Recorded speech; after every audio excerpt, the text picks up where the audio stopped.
Well, Begora, it's Laura. I'm back. And this time I'm going to answer questions that people asked me last week. And this time I've got another device here so that perhaps I can actually see your comments right now. So I'm going to click on that. And if you can hear me, say hi in the comments and we'll take a look at what's going on. Oh, I see 2 people are here. 3 people are here. Thank you for showing up. Be sure to say hi so that I can see what you're saying here. Well, I'm there, but I'm not seeing your comments.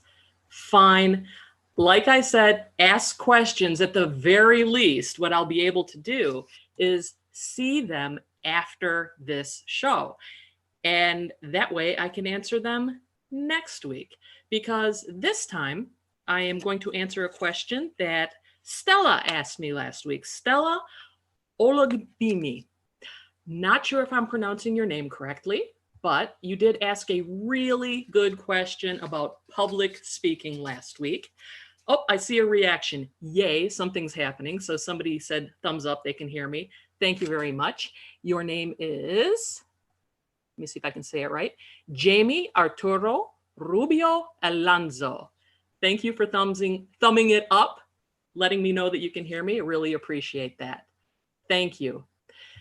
The question that Stella asked me last week: how do I overcome self-doubt as a speaker? Believe it or not, you asked me that question, and then someone else in a class asked me that question, and then a client asked me that question this week. So I thought 3 times in a row, maybe we should talk about self-doubt. And if you've ever experienced self-doubt as a speaker, let me know. I'll keep looking at this feed. And if you have questions too, pop them in there. Got a few more reactions. So if the topic of self-doubt as a speaker has ever struck you, it has another fancier name. It's called imposter syndrome. Anybody here suffer from imposter syndrome or have imposter syndrome? We're going to address that today. So story time about imposter syndrome. I have it. I have it bad. So you're not alone if you have self-doubt and you have imposter syndrome. My story with it is every single time I get up to speak or teach, this is the thought that runs through my head. Surely there must be some kind of mistake. I know that millions of people in the world are probably far more qualified than I am to talk about any given subject. And I will not be comforted if you say, no, Laura, you really know a lot about that. I will not be comforted. Listen, it's just basic math. I know a lot of people have to know a lot more about the subject than I do. I know that. And that's just basic math. Basic sociology also says a lot of people are out there working a lot harder than I am.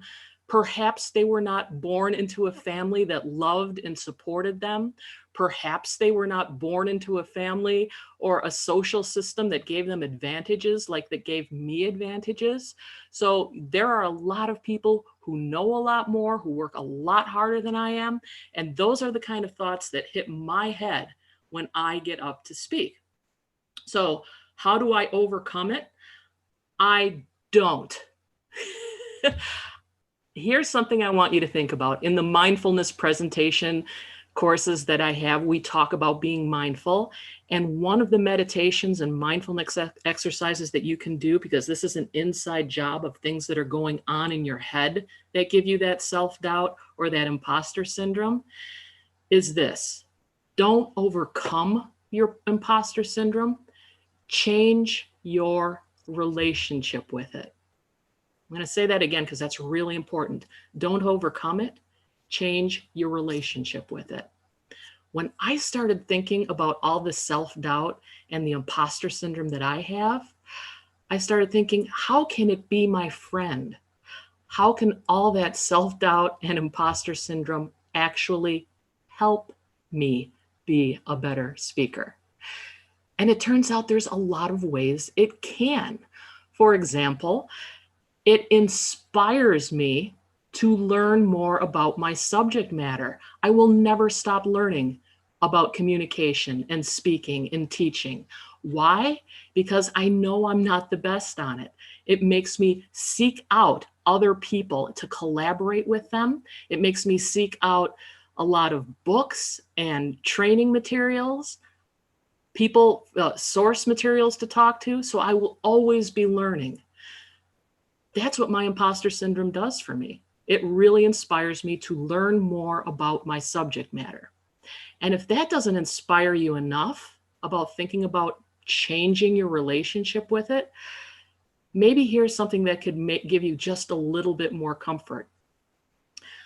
In my opinion, and this is just my opinion, not a fact, I think people with imposter syndrome are some of the coolest people in the world, some of the most talented people in the world. Let me tell you about some famous people who have admitted to having imposter syndrome. People like Sandra Sotomayor. Tom Hanks has admitted to having imposter syndrome. He's won 2 Academy Awards for Best Actor in a row, and he still lets that fuel him to keep learning new techniques about acting. I think that's amazing. My favorite poet, the best poet in the world, Maya Angelou, she admitted to having imposter syndrome. So if these extremely talented people who are at the very top of their professions have it, maybe that can comfort you. And I would really like to think that they use that self-doubt that they have to inspire them to learn more and to do more and to practice more. And I'll tell you another thing about imposter syndrome and why I like people who have it, because they really do research thoroughly and think very deeply about things. What is so great about being sure about everything anyway? How much self-assurance and confidence can we absolutely have before we come across as overconfident and something of a blowhard? There's something called the Dunning-Kerr effect, and I like to call it expert syndrome. It's pretty much the opposite of imposter syndrome. It's when people believe they know quite a lot about a topic and they will talk about it, or they will get a job that they are supremely not qualified for and behave as if they know what they're doing. Think about, for example, if you've seen the show American Idol, you will undoubtedly in the first few episodes, they will have people on who think they know how to sing very well. They are tone deaf. They do not have a great command of their voices, and yet they totally believe that they should be the next pop star in America. That is a lot of confidence and perhaps a lot of overconfidence. Have they studied singing? Have they worked on it? Have they gotten feedback on it? Maybe they could do with a little imposter syndrome to inspire them to say, maybe not the best singer in the world. Maybe I could stand to be better. Maybe I could get some lessons. So think about that in overcoming your self-doubt that you might have as a speaker. And I do recommend that meditation of changing your relationship with some of your difficult feelings that you have, and instead asking, how can they propel you? I don't have any intention of getting rid of my imposter syndrome because I know that it propels me to do a lot of things that I would like to do. Let's see if anything has transpired in LinkedIn. Are people asking questions? Are things happening? Well, it's not something that I can see. So please do feel free to ask questions for the next time I come on and do a live show with you. I appreciate the time that you spent with me live here today.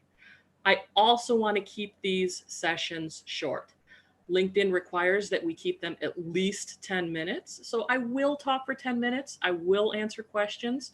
I had really hoped that I would be able to interact with you here today, but please post your questions and I will answer them the next time I do a live session. Until we meet again, this is Lorber Gals signing out.